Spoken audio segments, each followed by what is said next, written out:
सर्व पत्रकार बंधू भगिनींचं हार्दिक स्वागत। अनधिकृत बांधकामांच्या अनुषंगाने आजच्या या पत्रकार परिषदेचं आयोजन करण्यात आलेलं आहे। तुम्ही बघितलं असेल की काही महिन्यापूर्वी अतिक्रमणची मोहीम किंवा शीळ मुंब्रा या भागात घेण्यात आली, परंतु कशी घेण्यात आली तर ती न्यायालयाच्या आदेशानंतर त्या ठिकाणी या मोहिमा सुरू करण्यात आल्या।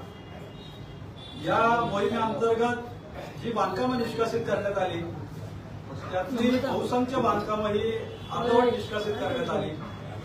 याबरोबरच येऊरमध्ये काही नियमबाह्य परवानग्या त्या ठिकाणी देण्यात आल्या आणि या सर्व बांधकामांच्या अनुषंगाने त्याची चौकशी चालू झाली। एक अहवाल 19 प्रश्नांच्या अनुषंगाने ठाणे महानगरपालिकेकडे मागवला।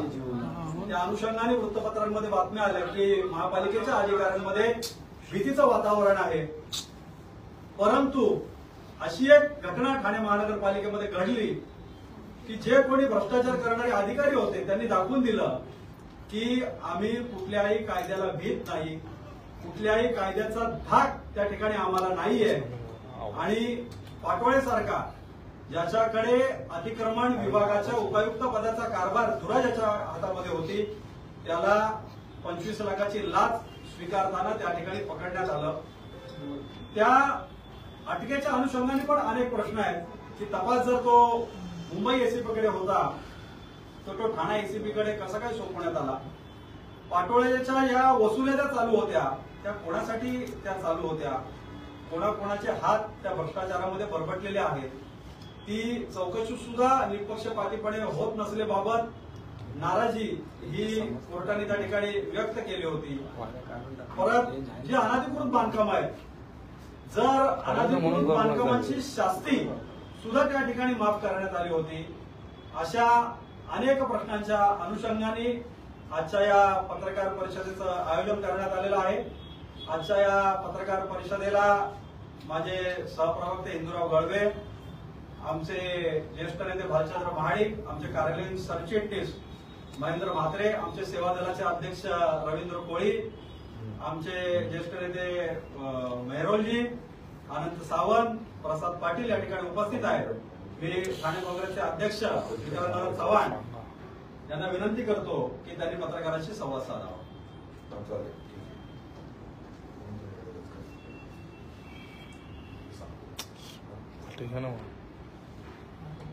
सर्वांना नमस्कार। आजची प्रेस कॉन्फरन्स ही मुळात अनधिकृत बांधकाम आणि अनधिकृत बांधकामात जबाबदार असलेले अधिकारी त्यांना असलेलं राजकीय अभय आणि अनधिकृत बांधकामांवर सद्य परिस्थितीमध्ये थंडावलेली कारवाई याच्या अनुसरून आहे। आता एक 20-25 दिवसापूर्वी पाटोळे यांना पकडण्यात आलं उपायुक्त अनधिकृत बांधकामामध्ये लाच घेताना। तर पाटोळेंना पकडण्यात आल्यानंतर पाटोळेंना काल परवा जामीन नाकारण्यात आला। मात्र पाटोळे 50 लाख रुपये ही मागणी करतात। आमचा प्रश्न आहे काँग्रेसचा की 50 लाख रुपये नव्हे तर कोट्यवधी रुपये पाटोळे जमवत होते, कोणासाठी जमवत होते? नंबर 2, राहुल पिंगे यांनी सांगितलं एसीबीचा तपास आज मुंबई एसीबीने पकडण्या एवढी ठाणे एसीबी ही कार्यकुशल नव्हती का, आणि त्यामुळे तक्रारदारांना मुंबई एसीबीकडे का जावं लागलं, आणि मुंबई एसीबीकडे गेल्यानंतर सुद्धा जर तो तपास ठाणेकडे वर्ग करण्यात आलेला आहे तर तो कोणाच्या दबावामुळे वर्ग करण्यात? तसेच न्यायालयाने जे ताशेरे ओढलेले आहेत की त्यांचा सॅम्पल घेण्यात आलं नाही, त्यांच्या झडतीमध्ये काय भेटलं हे केलं, त्यांच्या मोबाईलमधले फोरेन्सिकला पाठवल्यानंतर मोबाईलमधले सीडीआर समोर ठेवले नाहीत, कोणाकोणाला त्यांचे फोन जायचे, कोण त्या दिवशी कोणाकोणाशी फोनवर बोलतात, त्यांना कोणाचे फोन यायचे, हे सगळं जर समोर ठेवलं नाही तर न्यायालय म्हणाला आम्ही जामीन देणार कसा आणि कशाच्या आधारावर, हा एक मुद्दा आहे। तिसरा मुद्दा आहे की आमचा स्पष्ट आरोप आहे की याला शासन पाठीशी घालतंय, पाटोळेला पण शासन वाचवतंय आणि अनधिकृत बांधकामांच्या पाठीशी पण शासन आहे। मग शासन म्हणजे मुख्यमंत्री आणि दोन्ही उपमुख्यमंत्री। याचं कारण हे आहे की काल परवा अनधिकृत बांधकामांवरची शास्ती पण माफ करण्यात आली। आता महिना 1.5 महिन्यापूर्वी ही शास्ती कोणाच्या दबावाखाली माफ करण्यात आली म्हणजे तुम्ही अनधिकृत बांधकामांची जर शास्ती माफ करत असाल त्याचा अर्थ स्पष्टपणे तुम्ही ठाणेकरांची फसवणूक करताय की जे जेन्युइन टॅक्स पेयर्स ठाणेकर आहेत ही शास्ती माफ केल्यामुळे करोडो अब्ज रुपयाचं नुकसान किंवा ठाणे महानगरपालिकेला सहन करावं लागणार आहे आणि त्याचा हे पूर्णपणे हा जो ओनस आहे तो पूर्णपणे ठाणे महानगरपालिकेच्या जेन्युइन टॅक्स पेयर्सवर पडणार आहे. कारण का या अनधिकृत बांधकामांना ठाणे महानगरपालिकेने प्रचंड प्रमाणात अनधिकृत हे नागरी सुविधा पुरवलेल्या आहेत ज्याच्यामध्ये करोडो रुपये खर्च झालेले. पाणी असेल, रस्ते असतील, लाईट असतील, टॅक्स असेल, करोडो रुपये खर्च झालेले आहेत आणि त्यामुळे जरी शास्ती माफ होत असेल किंवा पाठोळ्याला पाठीशी घालून घातलं जात असेल त्याला पूर्णपणे मुख्यमंत्री देवेंद्र फडणवीस, एकनाथरावजी शिंदे आणि अजितदादांचं सरकार कारणीभूत आहे. जे गणेश नाईक आज शिवसेनेच्या शिंदे गटाच्या विरोधात ओरडत आहेत तो एक फार्स आहे. तुम्ही बघाल येणाऱ्या काळामध्ये शिवसेना आणि बीजेपीची आघाडी झाल्याशिवाय, युती झाल्याशिवाय राहणार नाही ठाणे महानगरपालिकेत. एकाने यांची ही सवय आहे, एकाने लढायचं आणि दुसऱ्याने त्याला गोंधळायचं, ही त्यांची पद्धत आहे. तर हे तुम्ही बघाल दबावाखाली बळी पडून हे शेवटी सत्ता मिळवण्यासाठी सत्ता पिपासू लोक आहेत ती एकत्र येणार. आणि म्हणून आमची मागणी आहे काँग्रेसतर्फे की या अनधिकृत बांधकामांची चौकशी ईडीकडे गेली पाहिजे. पाटोळीत नव्हे तर सर्व जे संबंधित अधिकारी आहेत आणि राजकारणी आहेत ज्यांना ज्यांना त्यांनी पैसे पोहोचवले त्या सगळ्यांची ईडी मार्फत चौकशी झाली पाहिजे. नाही झाली तर आम्ही माननीय उच्च न्यायालयात जाणार. शास्ती जी माफ केलेली आहे त्याच्याही विरोधात आम्ही उच्च न्यायालयात याचिका दाखल केलेली आहे ऑलरेडी. ही याचिका काही दिवसात सुनावणी नाही आणि त्यामुळे हा जो तपास आहे जो ती ह्याचा दिव्याचा काय तो रीट चौकशी रीट हा न्यायालयीन चौकशी चालू आहे. ती जी रीट आहे ती काल परवा पुन्हा यांच्याकडे वर्ग करण्यात आली कुलकर्णी. ही एक आनंदाची बाब आहे आपल्याला की कुलकर्णी जज ज्यांना बदललं होतं त्यांच्याकडे परत ती सुभद्रा टाकले ती वर्ग करण्यात आली आणि न्यायालयीन चौकशीच्या अनुषंगाने जे प्रश्न विचारले गेले होते त्या प्रश्नाचं थातुरमातुर उत्तर हे महापालिकेने दिलंय. तात्पुरमातूर उत्तर, ते उत्तर शोधायचा आम्ही प्रयत्न करतोय, ते उत्तर शोधू देत नाहीये, म्हणजे मिळू देत नाहीये. न्यायालयीन चौकशीचा त्यांचं पण इट इज ओपन डॉक्युमेंट आज नाही तर उद्या येणार. तुम्ही बघाल ती उत्तरे एवढी थातुरमातुर आहेत की त्यामध्ये हिने काय तिचं नाव प्रणाली गोंगेने दिलेला अहवाल, तो अहवाल आम्हीच दिला होता, ते आम्हीच काढलं होतं माहितीच्या अधिकार. प्रणाली गोंगेने दिलेल्या अहवालामध्ये बिपिन शर्मा आणि यांनी हेच दिलं नाही, सह्याच दिला नाही अनधिकृत बांधकामात तोडा म्हणून. बिपिन शर्माने मौखिक आदेश दिले होते की अनधिकृत बांधकामांची कारवाई थांबा, त्या अहवालात तसं नमूद केलेलं आहे. टॅक्स लावलेला होता, दुर्गेश हाईट बिल्डिंग काल पाडली परवा पोखरेल लावून, तिला ती 2009ला पाडल्यानंतर तिला परत टॅक्स लावला होता महापालिकेच्या अधिकाऱ्यांनी. नंतर पाटोळीची चौकशी सुरू असताना, सायगावची चौकशी सुरू असताना त्यांना बढती देण्यात आली आणि परत त्यांना अतिक्रमणचा हे देण्यात आला आणि बढती देण्यात आली, अतिक्रमणचा हे देण्यात आला, त्याला शासनाची पण मान्यता नाही. एवढ्या अशा सगळ्या गोष्टी काही त्या सहाय्यक आयुक्तांनी बाकीचे असतील महेश आयर्वेद त्यांनी खोटं सांगितलं की कारवाई झाली आहे म्हणून, अजून त्या इमारती उभ्या आहेत. अनेक प्रश्न आहेत. ज्या सहाय्यक आयुक्तांची चौकशी चालू आहे त्याला तुम्ही बढती देता, त्याला तुम्ही अतिक्रमण, म्हणजे हा सगळा, आणि तो सगळ्यांना पैसे पोचवायचा, सगळ्यांना सत्ताधारी पक्षाच्या लोकांना सगळ्यांना पैसे पोचवायचा. इव्हन सर्व पक्षीय मंडळींना तो माणूस पैसे पोचवायचा आणि सर्व पक्षीय जी मंडळी आहेत त्या सर्वांचा हात या अनधिकृत बांधकामामध्ये. काँग्रेस मात्र अनधिकृत बांधकामाच्या आजही विरोधात आहे, काल होती आणि यापुढे अनधिकृत बांधकामाच्या विरोधात राहील. आणि त्यामुळे माझं ठाणेकर जनतेला, जे सुशिक्षित जनता आहे, जी जेन्युइन टॅक्स पेयर आहे, त्या सगळ्यांना माझी विनंती आहे, ह्या निवडणुकीमध्ये अशांना पाठीशी घालू नका.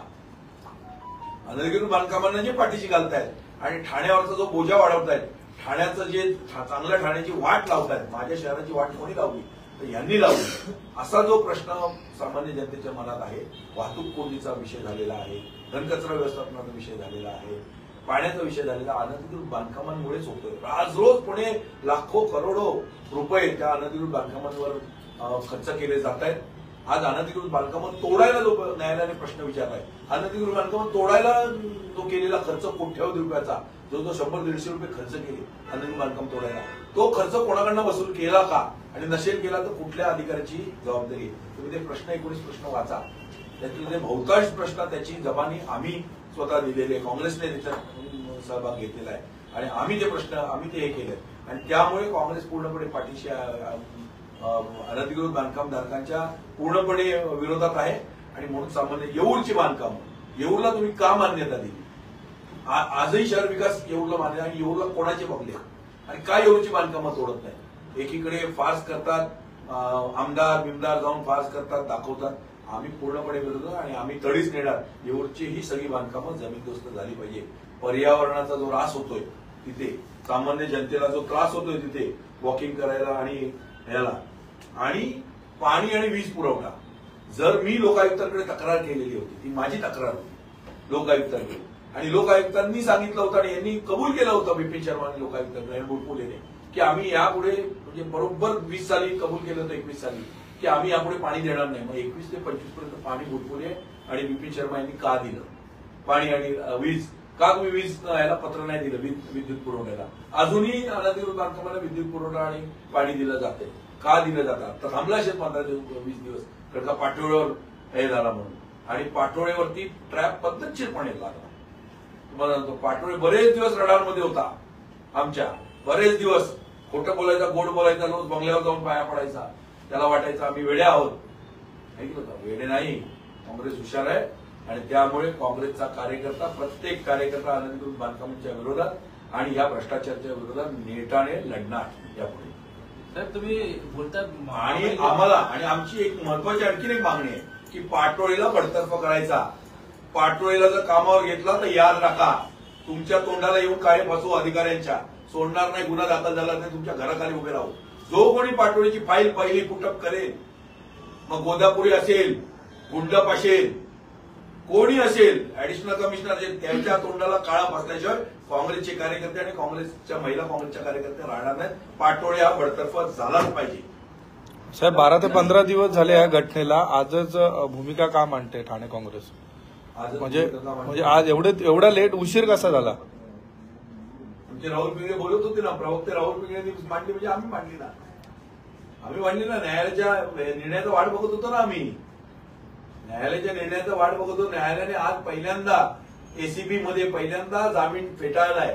आतापर्यंत जामीन फेटाळण्याची पद्धत नव्हती. ट्रॅप जरी झाला तरी 7 वर्षाखालील सजा आहे आणि 7 वर्षाखाली मॅन्डेटरी आहे. सुप्रीम कोर्टाचे गाईडलाईन्स आहे की मॅन्डेटरी देणं गरजेचं आहे 7 वर्षाखालील, असं दिलेलं आहे. असं असताना न्यायालयाने जर जामीन फेटाळला म्हणजे न्यायालयाने काहीतरी निरीक्षण केलं असेल ना. न्यायालय पण भ्रष्टाचाराला वैतागला असेल ना. या रोज पेपरमध्ये बातम्या, आणि कोणी दिल्या पहिली पेपरमध्ये बातमी? पहिली पत्रकारांकडे कोणी धाव घेतली? आम्ही घेतली काँग्रेसने. कोण बोलत होतं त्याच्यावर? त्यामुळे आम्ही जेव्हा हा विषय आता हे झालेला आहे, जी प्लॅनिंग सुरू आहे की घेतल्या, पाटोळेची बडतर्फी झाली पाहिजे आणि या प्रकरणाची ईडी चौकशी झाली पाहिजे. पाटोळे पैसे कोणाकोणाला पोचवायचा आणि हे पैसे वापरून कोण इलेक्शन जिंकायचा प्रयत्न करायचा? एकीकडे इथे सगळ्यांना दिवाळीचं वाटप करायचं, फराळा द्यायचे, लाडकी बहीण योजना राबवायची, आणखी काय काय करायचं. पण अनधिकृत बांधकामांना पाठीशी घालून तो पैसा जमवला जातो. तो पैसा वाटून हे सत्तेवर येतात आणि भ्रष्टाचार करतात. आज खड्ड्यांचा प्रश्न आहे, रस्त्याच्या वाहतूक कोंडीचा प्रश्न आहे. माणूस घराच्या बाहेर पडू शकत नाही. कशामुळे? अनधिकृत बांधकामांमुळे. अनधिकृत बांधकाम झाले की फेरीवाले वाढतात, फेरीवाले झाले की गाड्या वाढतात, वाहने वाढतात, आणि मग सामान्य जनतेला जी 1-1.5 वर्षापूर्वी सामान्य जनता व्यवस्थित यायची, की या सगळ्या गोष्टींमुळे, हे सगळी भ्रष्टाचार फोफवल्यामुळे तर जनतेचे हाल आहेत ठाण्यामध्ये. असं कधी ठाणं होतं का मला सांगा? आज हे लोक मुख्यमंत्री झाल्यापासून किंवा ह्यांचं शासन आल्यापासून किती पोलीस तिथं सगळीकडे, आणि जनतेचं लक्ष द्यायला एक व्हीआयपी आला काल घोडबंदरला. व्हीव्हीआयपी परवा उद्घाटन करायला मुख्यमंत्र्यांनी अख्खा घोडबंदर रिकामा. जर एका व्हीव्हीआयपी साठी घोडबंदर रिकामा केला जाऊ शकतो, गाड्या एवढ्या सुसाट जातात सगळ्या, तर मग तुम्ही रोज का नाही करत? रोज केलं पाहिजे ना. म्हणजे फक्त व्हीआयपी साठीच हा रस्ता तुम्ही वाहतूक मोकळी करायची का? पैसे खातात, हप्ते घेतात, अनधिकृत बांधकामांमुळे सगळ्याकडून हे सगळे हे लोक गाड्या उभ्या करायला, हे करायला, वाहतूक कोंडी करायला. सामान्य जनतेची चाड नाही येणार, सामान्य जनतेची बिलकुल येणार चिंता नाही. साहेब, तुम्ही अनधिकृत बांधकामावर बोलताय, भ्रष्टाचारावर बोलताय. आज मोर्चा काढण्यात आलेला आहे उबाटा आणि मनसेने, त्यामध्ये काँग्रेस दिसत नाही कुठे. काँग्रेसने कुठं पाठिंबा दिला? काँग्रेस आमच्या खांद्याला खांदा लावून मोर्चा येणार आहे म्हणून, पण कोणी सांगितलं? पत्रकार परिषदेमध्ये मोर्चा, आजचा मोर्चामध्ये काँग्रेस असणार आहे. दोन्ही ठाकरेंचा मोर्चा त्याला राष्ट्रवादीने सपोर्ट केलाय, मग काँग्रेस कुठे आहे? कुठे? काँग्रेस सहभागी होणार आहे का? हॅलो, आता तुम्ही हा प्रश्न आम्हाला विचारताय. आज राजन विचारेला ठाण्यामध्ये जे खासदारकीला किंवा आमदारकीला मतदान झालं, किंवा नरेश मांडलेंना झालं, किंवा जितेंद्र आव्हाडांना झालं, ते काँग्रेसशिवाय झालं का? काँग्रेसचं बाजूला असेल, काँग्रेसचं बाजूला असेल. काँग्रेस ही कधीही सांप्रदायिक पक्षांशी आघाडी करणार नाही. काँग्रेस ही सेक्युलर जे पक्ष आहेत किंवा सेक्युलर विचारधारेची काँग्रेस आहे. पहिल्यापासून काँग्रेसने संपूर्ण देश अखंड राहावा, काँग्रेसने कधीच मराठी अमराठी असा वाद केला नाही. काँग्रेसने कधीच उत्तर भारतीय दक्षिण भारतीय केलेलं नाही. सगळ्या जो मेहनत करेल त्याला तिथे येऊन देशामध्ये कुठेही जगण्याची अधिकार आहे. त्यामुळे तुम्ही हा जो प्रश्न विचारताय, त्या प्रश्नाचं आम्हाला आश्चर्य वाटतं की आमच्याशिवाय यांना ही मतं पडली का? ही मतं पडणार आहेत का? मतं पडणार आणि विषय भरकटला जाते कुठेतरी. तुम्ही जो विषय मांडला आहे, तुम्ही जो भ्रष्टाचाराचा विषय मांडला आहे, त्याच विषयावरती आज मोर्चा आहे, त्यामध्ये तुम्ही सामील होणार का? कुठे काँग्रेस दिसत नाहीये त्या विषयात असं? म्हणजे कुठे दिसत काल नाही. पत्रकार परिषदेमध्ये काँग्रेसचं कोण नव्हतं. काँग्रेसचं कोण नव्हतं पत्रकार परिषदेमध्ये. काल पत्रकार म्हणजे त्यांनी तुम्हाला निमंत्रण दिलंय का? तुम्ही त्यात सामील होणार आहात? माननीय राजन विचारेंचे आज 2दा फोन आले मला. सकाळी 2दा आले, जितेंद्र आव्हाडांचे फोन आले. आणि आम्ही कोणाच्या फोनची वाट बघत नाही. आम्हाला राहुल गांधी जो आदेश देईल तो आम्ही मान्य करतो. आमचा मेसेज ऑलरेडी आमचे प्रशासन प्रमुख महेंद्र म्हात्रे यांनी काल रात्रीच टाकलाय की सर्व स्तरातील काँग्रेस कार्यकर्त्यांनी या मोर्चामध्ये सहभागी व्हावं. आणि जिथे मी काय म्हटलं, भ्रष्टाचाराच्या मुद्द्यावरती निखळपणे इमानदारीने आम्ही पुन्हा एकदा म्हणतो, धोरण बदलता कामा नये. आज एक बोलले, आज इकडे आले, उद्या परत शिंदेच्या मांडीला मांडी लावून बसले, उद्या परत शिंदेच्या बंगल्यावर गेले. काय उद्या आमच्या इथे काहीतरी एमसीएचं हे करायचंय म्हणून परत शिंदेना मांडी लावून बसले. असं चालणार नाही. हे माझा रोग कोणाला आहे लक्षात ठेवा. जिथे जिथे जर तुम्हाला विरोध करायचा असेल, धोरणाला विरोध करायचा. आम्ही हेही म्हणत नाही शिंदेना विरोध करा किंवा सरनाईकांना विरोध करा किंवा गणेश नाईकांना विरोध करा.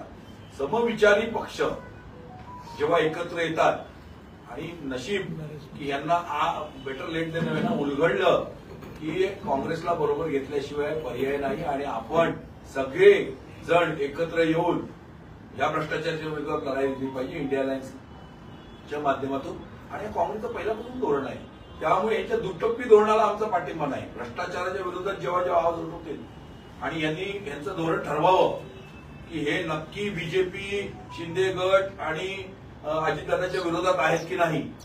हे जर विरोधात असतील आणि कायम राहतील पुढची 5 वर्ष सुद्धा, पुढची 10 वर्ष, तर आम्ही यांच्या बरोबर आहोत 100%. काँग्रेस स्वतंत्र आहे. काँग्रेसला सोबत घेण्याची राज ठाकरेंची इच्छा आहे असं संजय राऊत यांनी आज विधान केलंय.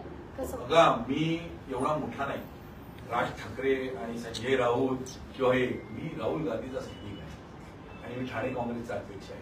ठाणे काँग्रेसची भूमिका मी त्यांच्यासमोर मांडणार की माझं काय म्हणणं आहे, आपण एकत्र येऊन भ्रष्टाचाराच्या विरोधात लढूया. दुटप्पी धोरण नसावं. काल लगेच एकनाथ शिंदेने काय मदत केली किंवा मुख्यमंत्र्यांनी काय मदत केली आणि मला लगेच त्यांची बाजूने नो, आम्ही मदतीचे भिकेले नाही. एक तर मी जातीवंत मराठा आहे, परंतु माझ्याबरोबर बसलेले सगळे बहुजन समाजातले आहेत. बरोबर आहे, ओबीसी पण आहेत, मुस्लिम पण आहेत, बीसी पण आहेत, आंबेडकरी जनता पण आहे. आम्ही सगळ्यांना बरोबर घेऊन चालणार. परंतु दुटप्पी धोरण नसावं. एक तर भ्रष्टाचाराच्या विरोधात बोला, नाहीतर मग त्यांचे पैसे घ्या, त्यांची मदत घ्या आणि घरात बसा. त्यांना आम्ही साथ देणार नाही. अशी ढोलकी वाजवणाऱ्यांच्या मागे आम्ही जाणार नाही. आज जाणार, आम्हाला निमंत्रणाला आज जाणार आम्ही, पण आम्ही बजावून सांगतो की एकला चलो रे जर तुम्ही बोललात तर आम्ही सक्षम आहोत. काँग्रेस अंडर करंट आहे, काँग्रेसची मतं आहेत, स्वतंत्र मतं आहेत. मग आम्ही हे बघणार नाही की सत्तेसाठी सगळ्यांच्या बरोबर घेऊन हे वाढवायची, तिकिटा वाढवायचे की सीटा वाढवायच्या नाही. आम्ही 2 आज विक्रांत चव्हाण एकटा होता पण अख्ख्या 131 नगरसेवकांना अंगावर घ्यायचा. आमचे काँग्रेसचे 5 नगरसेवक आणि आम्ही एकला चलवले पण जाऊ असं काही नाही. आमचे काँग्रेसचे 5 आले तरी आम्ही भ्रष्टाचाराच्या विरोधात नेहमी बोलत राहू. आम्हाला असं कळप हे करून आम्हाला आमचं सवय नाही. शेर अखेरा चालत आहे. लक्षात ठेवा, वाघ एकटा चालतो आणि वाघ कधीच म्हातारा झाला, भूक लागली तरी गवत खात नाही. गवत म्हणजे कोण? पाटोळे. तुम्हाला सांगतो, हा आम्ही गवत खाणारे नाहीत. हमको जब भूक लगे तो हम छीन के खाते. आम्ही कोणाच्या ओंजळीने पाणी. सर, दुटप्पी भूमिकेचा नेमका रोग कोणावरती आहे? सगळ्यांवर. जो दुटप्पी भूमिका घेईल त्याच्यावर. आता उद्या जर नरेश मस्के जाऊन गणेश नाईकांच्या पाया पडला किंवा गणेश नाईकांनी सरेंडर झाले तर ती दुटप्पी भूमिका झाली ना. उद्या जितेंद्र आव्हाड जर एकनाथ शिंदेबरोबर गेले, युतीचा विषय वेगळा आहे, महाविकास आघाडी किंवा इंडिया आघाडीचा विषय वेगळा आहे. जेव्हा राजकीय तुमचा रोग कुठेतरी तुमच्या इंडिया विकास आघाडीच्या याच्यावरतीच होता, त्याच्यावरती तुमची भूमिका होती. माझा रोग ठाण्यातील विविध पक्षांच्या भूमिकेवर आहे. मी काय म्हटलं, समाजाचं जेव्हा हित तुम्ही उरी बाळगता तेव्हा समाजाच्या हितासाठीच तुम्ही काम केलं पाहिजे. जे योग्य असेल त्याला योग्य म्हटलं पाहिजे. जे विरोधात असेल मॅरेथॉन जनतेच्या स्पोर्ट्समन्सच्या याच्यासाठी आहे चांगली, तर आम्ही मॅरेथॉनला पाठिंबा देणार. परंतु त्या मॅरेथॉन मध्ये सामील होताना आम्ही हे बघणार नाही की ती मॅरेथॉन वरती स्टेजवर कोण आहे. ती मॅरेथॉन जनतेची आहे. परंतु त्याचा वापर जर चुकीच्या कामासाठी कोण करत असेल तर त्याला आमचा विरोध आहे. आणि त्यामुळे जो दुटप्पी भूमिका गेली ठाण्यात त्या गोष्टीला आमचा. सर, इंडिया विकास आघाडीचा विषय चालू होता तेव्हा तुम्ही दुटप्पीका भूमिका केलेली, त्याच्यावरती आमचं हे नसणार असं तुमचं वक्तव्य. मात्र तुम्ही आता हा विषय जो कोणी मनात दुटप्पी भूमिका ठेवून आमच्याशी युती करायला, आघाडी करायला बघेल किंवा दाखवायला विरोध करेल शिवसेना आणि भाजपाला, त्यांच्या बरोबर आम्ही जाणार नाही. प्रामाणिकपणे मान पान बाजूला ठेवून, इगो बाजूला ठेवून व्यवस्थित समान वागणूक देईल आणि जो रिस्पेक्ट देईल, give respect, take respect. Okay, तर तक्रारदाराने ठाणे पोलिसांना तक्रार न देता मुंबई पोलिसांना दिली. काय वाटतं, ठाणे पोलिसांना का तक्रार त्यांनी दिली नसेल यावर? कारण ठाणे पोलिसांनी तक्रार घेतलीच नाही. ते राजकीय दबावाखाली आहेत बंगल्यावाल्यांच्या. कसे देतील? आमच्या विरोधात द्यायला सांगा, लगेच आत टाकतील. खोटी असली तरी लगेच आत टाकतील. आणि नको ती कलम लावतील. तर पीपी विपी सगळे सामील आहेत. सगळेच सामील आहेत. ठाणा पोलीस पूर्ण दबावाखाली आहे. ठाणा प्रशासन आयुक्त मला बोलतात स्वतः. काय करायचं मला काय समजत नाही. मी डम झालो. पाटोळेचे वकील म्हणतात पाटोळेंनी पैशांना हातच लावलेला नाही. पाटोळेचे वकील म्हणतात पाटोळेंनी लाचेच्या रकमेला आग लागल्याशिवाय दूर येतो का? आग लागल्याशिवाय दूर येतो? धूर जेव्हा दिसतो तर आग लागलेलीच असते. ती आग विझवायचा प्रयत्न जरी केला, पाणी टाकलं तरी धूर येणार ना. म्हणजे धूर आला म्हणजे आग लागली होती. पाटोळे काय कमी डॅमेज आहे? 1 नंबर डॅमेज पाटोळे.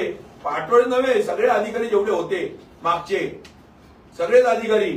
नावं घ्यायला सांगितलं तर नावं घेऊन टाकेल सगळ्या अधिकाऱ्यांची. मी काय कोणाला घाबरत नाही. कोणाचा आम्ही ओंजळीने पाणी नाही पियालो. जेवढे अतिक्रमण अधिकारी होते ते सगळे सामील होते या अनधिकृत बांधकामांमध्ये. घनकचऱ्यावाले पण सामील होते. का कचरा जाऊन उचलायचे अनधिकृत बांधकामांचा? अधिकृतवाल्यांचा, सोसायटीवाल्यांना सांगायचे तुमचा प्रकल्प सुरू करा. आणि अनधिकृत इमारती आणि हॉटेल्स जेवढे येऊर, घोडबंदर, मुंब्रा बिमरा सगळे आहेत आणि बिल्डिंग आहेत त्यांचा जाऊन कचरा उचलायचे तात्पुरत्याने. घाणीतून पण पैसा गोळा करणारी ही मंडळी काय मला तुम्ही सांगता? पाटोळेला बडतर्फ करा अशी मागणी तुम्ही करता. 210%. सध्या ते निलंबित आहे. निलंबनामध्ये बडतर्फ करू शकतात ना 167. काँग्रेस काय वेगळी काय वरिष्ठांकडे तक्रार? आम्ही तक्रारी देणार. ते वरिष्ठ काय आहे ते मुख्यमंत्री सगळे सामील आहेत. ते पाटोळेला वाचवायला बघतील. आम्ही न्यायालयात जाणार. आम्ही तक्रार आयएस ऑफिस बघा, आयएस बडतर्फ करतो. आयएस बडतर्फ करतो आणि शासनाकडे पाठवतो. शासनची चीफ सेक्रेटरी किंवा युडी सेक्रेटरी बडतर्फीला मंजुरी देतात आणि ते मुख्यमंत्र्यांकडे पाठवतात आणि मुख्यमंत्री राज्यपालांकडे जीआर पाठवतात जसं शासनी माफ केली. त्यामुळे आम्ही आयएस ना देणार आणि आयपीएस ना सांगणार. आम्ही जे चीफ हे आहेत, आयजी आहेत इन्स्पेक्टर जनरल किंवा डीआयजी पोलीस महासंचालक त्यांना सांगणार याची ईडी इन्क्वायरी करा. आम्ही ईडीला पण देतोय पत्र की या सगळ्या मुद्द्यांवरती ईडीने चौकशी करा. गुन्हा दाखल झालाय, गुन्हा दाखल झाल्याशिवाय ईडी चौकशी करत नाही. आता गुन्हा दाखल झाला ईडीने स्वतः चौकशी करावी. कोणाचे फोन आले, काय आले. एस शिंदेने ताशेरे ओढलेच ना, ऍडिशनल सेशन जजने ताशेरे ओढले. तुम्ही काय झोपा काढत होतात का? तुमचा आयोग लपून बसलाय तिकडे मागे. आयोगला इन्व्हेस्टिगेशन शब्द वापरता येत नाही, बोलता येत नाही. बोलले स्वतः तिथे सगळ्यांसमोर. मग माननीय उच्च न्यायालयाने ताशेरे ओढले. आयुक्तांना बोलवलं होतं दोनदा तिथे. इथे चौकशीला आयुक्तांना बोलवलं न्यायालयीन चौकशीला. मस्त पद्धतशीर काम धंद्याला लागलेले आहे. अनधिकृत बांधकामांमधला पैसा आता थांबलेला आहे. आता नवीन शोधकार्य चालू आहे. नगर शहर विकास, बांधकाम खातं, घनकचऱ्यामधून पाण्यामधून कुठे पैसे मिळतात का ते गोळा करतील आमचे मित्र हरेश, नरेश, सुदेश आणि मग ते आणि हे बिल्ला रंगा आणि मग महापालिकेत परत खर्च करतील आणि प्रयत्न करतील 10-15-20 सीट वाढवायचा. ठीक आहे.